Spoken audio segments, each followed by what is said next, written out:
friends, Nibs again, out in the garage doing a little bit of goofing around today. Merry Christmas, everybody. It is Christmas Eve. I think I'm going to put this up on Christmas Day. I may do it Christmas Eve night, but I wanted to do a Christmas special, just say Happy New Year and Merry Christmas to everybody. But this one's going to be kind of a little bit different, a little bit special. It's been a great year as far as air guns and powder burners too, but I wanted to do a Walnut and Steel top 10 air guns for 2022 list. And this is, I know I bought a bunch of other ones that are really great guns, so don't anybody get offended if I leave one out that you saw me do and really like. There's so many guns out here now that air guns especially that and most of them I bought this year, but I did a little list here so I wouldn't forget any of them, and this is not in any particular order really either, just as I thought of them and went through the list. I wrote them down, and the first one I have on the list, or coming in at number 10, I guess. And this, I really think this is an amazing feat of engineering, and it's a fantastic gun, a lot of fun to shoot. This is a Gecko, also known as a Diana, but it's labeled as a Gecko Model 6. And this one actually has, if you see this little cover here, there's a gear behind there, and there's one on the other side as well, that when you cock this, it actually pulls the front piston in that's going to shoot the pellet out, and then another piston in the back that's going to act as a counterweight, and this ends up having virtually, or actually, no recoil at all. It feels like nothing happened when you pull the trigger. I'm going to try something new here. I want to shoot most of these while I just do one shot with each one of them, and I do have another camera running over here, and as I cock these and get them ready to shoot,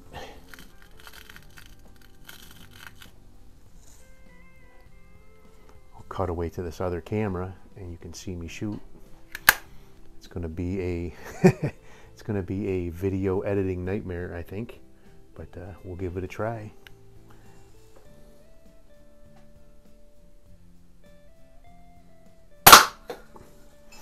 I have my what do you call it, shotgun shell hanging on my wire down there that I normally hang my can on, and it's pretty decent target. So the next one is one that I picked up earlier this year, quite rare Springer. This is a Daisy Model 62, and these were made in the early 70s from what I understand. And these were actually made by Gamo, and Daisy licensed them to them as well. Gamo had a version, I think actually Diana licensed a version of this as well. But it's the only, well, I say the only underlever, but the Daisy Model 188 is actually an underlever as well. I never really thought about that, but so you cock that, then it has a little loading port here that flips out on the side.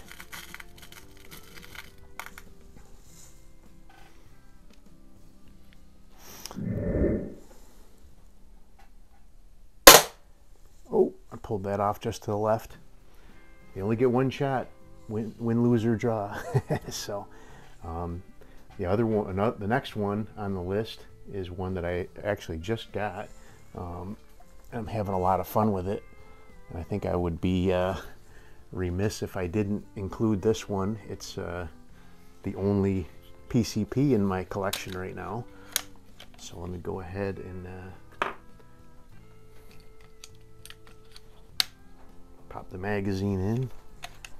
It has a silencer on there. I wouldn't shoot this out in the garage if it didn't have the silencer on it, but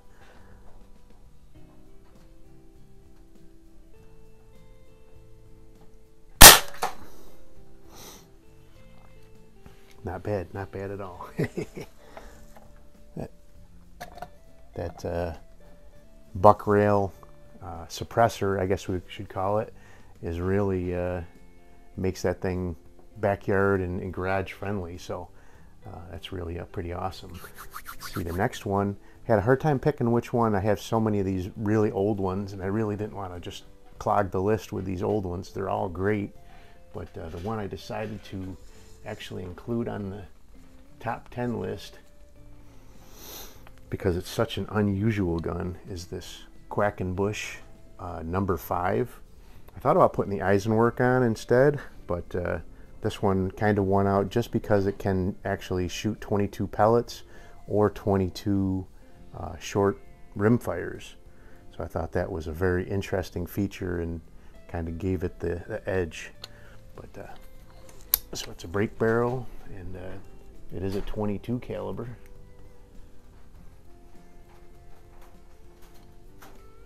Has a peep sight on it, which is very nice for me.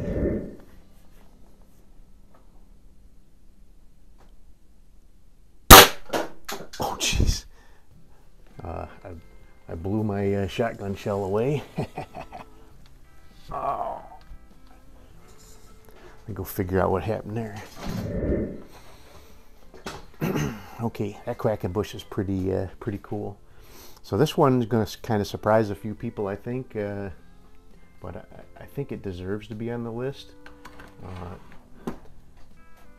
It's not the best shooting gun in the whole garage, but for the value it is, that you know, and it's still available, and you can get these. I put the Beeman P17 on there. It's a fantastic shooting gun, has a great trigger, and you can get these for $50 or $60. So I don't know how you could not just fall in love with this thing. You know, even if you're just a kid and don't have any money, you should be able to afford that and get one of these. And if this is the only pistol you have in your collection, I would say you'd be doing okay.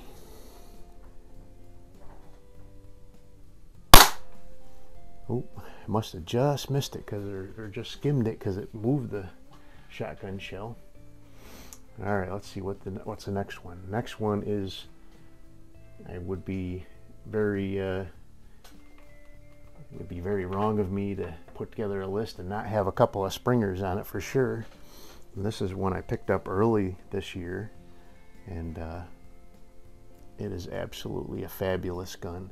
This one, I got it, and the piston seal was bad in it, and these are typical. It's typical problem with these, but this is a fine work bow, model 124, Sport 124, and these were made. This one was made in the early 70s, best I can find by the. But this is such a smooth gun. It really shoots. It doesn't shoot like any other Springer I have, and it has plenty of power. So.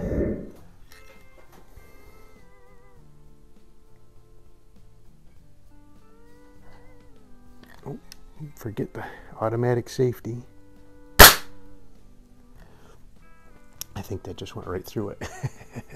But it's so quiet, but it has tons of power, and very, very quiet shot cycle and cocking stroke. Amazing gun. Just, if you can get a fine work bow 124, the only problem with them is that piston seal that the material they made that piston seal out of back in the 70s just wasn't up to the task of aging well. So, but so let's see.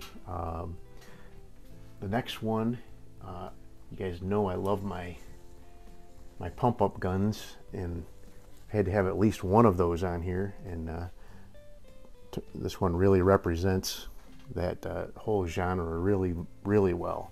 This is the Crosman Model 101. This one actually is one of the more recent production ones, probably mid to late 40s. This one is. They started making these in 1925, and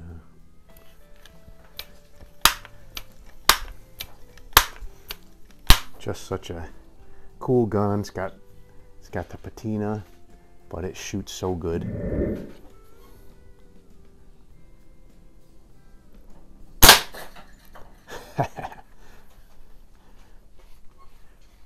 We try one of those. I have like almost the whole collection of these 100 series. There's still one or two that I don't have yet, but I'm working on it.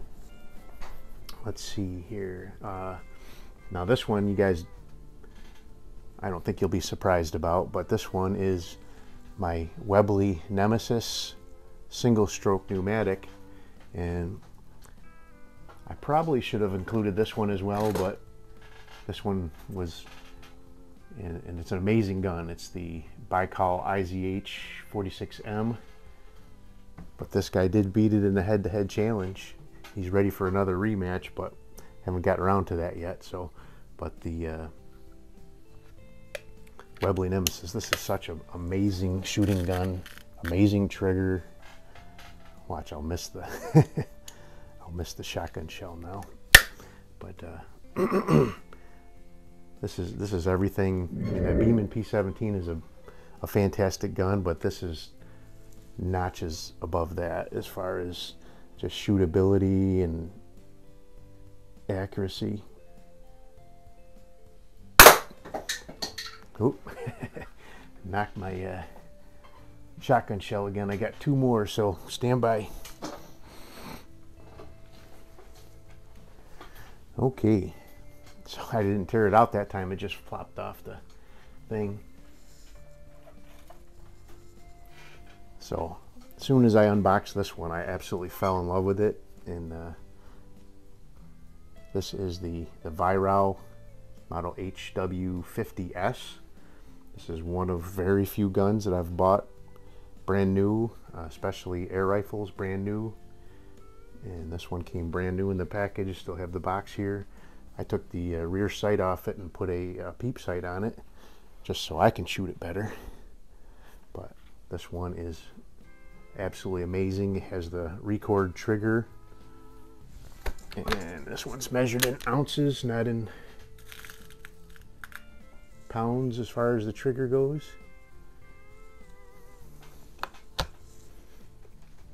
But there you go, that's the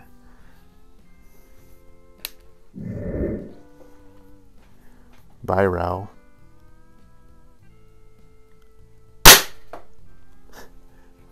Probably one I shouldn't be shooting in the garage. It's a little loud, but we'll be all right.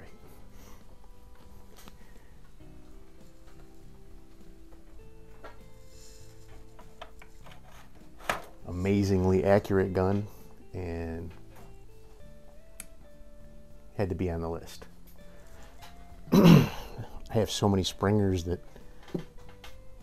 I had a real hard time picking which ones I wanted to be on there, but this one is number one, and I think it probably deserves to be number one, even though, like I said, no particular order, but this is the last one. And what we have here is the Walther LGR, which is just not just in air rifles, but in guns in general. This is one of my favorite guns, really. I think just so accurate, shooting off a bench rest at 10 meters. This thing can shoot one pellet right after the other, and it's so into the same hole, and it's so not pellet picky that it's, you can't help but fall in love with it. So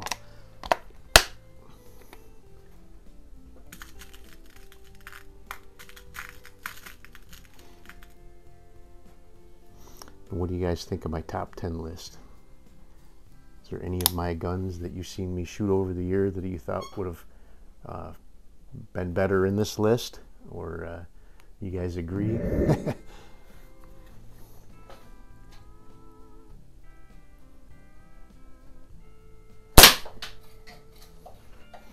I'm glad I didn't miss with the most accurate gun in the garage, but at least at short distances, most accurate gun in the garage. But there you go. There is the Walther LGR, and that is the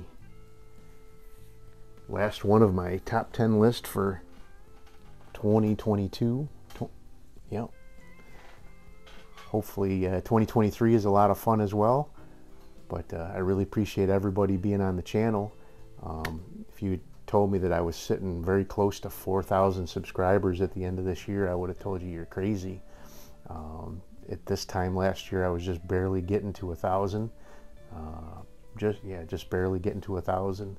And if you said I would have added 3,000 more subscribers during the year, I would have thought you were crazy. But I really appreciate everybody being on the channel, and hopefully next year will be a great year as well. So, till next time, have a great day.